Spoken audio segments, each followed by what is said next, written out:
Had a couple questions asked of me about my videos that I thought I'd answer in my videos. Okay, there is definitely something bigger than a squirrel.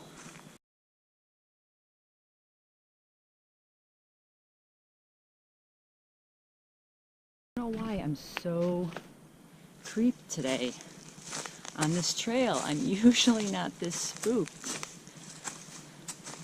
I'm telling you, there's something about this trail. Puts me on edge. Another question I get asked is why I'm doing this.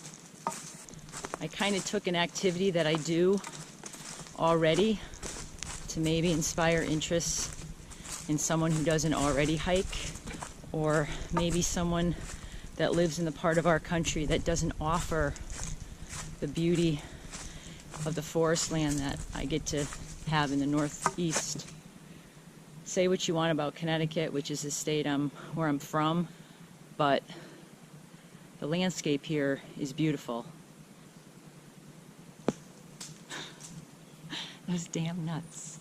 The other question I get a lot is why I hike alone, which is simple.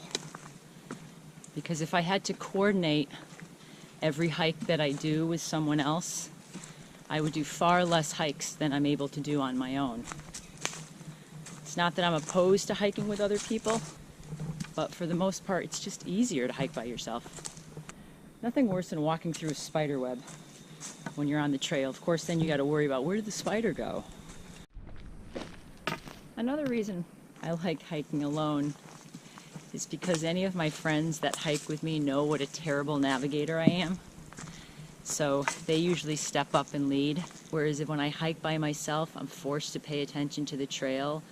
And I believe that it's helping me become a better navigator and paying attention to my surroundings. Of course, I say that until I get lost, and then I might have a different opinion. The view from the summit is sort of obscured by the tree line, but I'll take it. Plus, it's a good opportunity for me to rest and have some water. I broke one of my own rules, which is to always look back after you've sat trailside, because you never know when you might leave stuff behind. And in this case, I did not.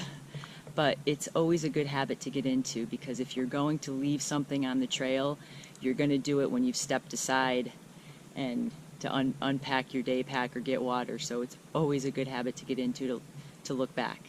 I felt really safe and peaceful at the summit, but I'm back on the trail again and I'm starting to creep out again. Wow, there's a helicopter flying right overhead. You see that?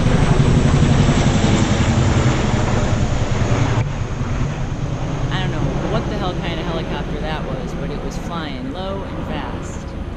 It's amazing how much the trails can look different with the change in the seasons. Even when it's a trail you think you know, it's going to look completely different whether or not there's leaves or no leaves, or it's green or it's autumn.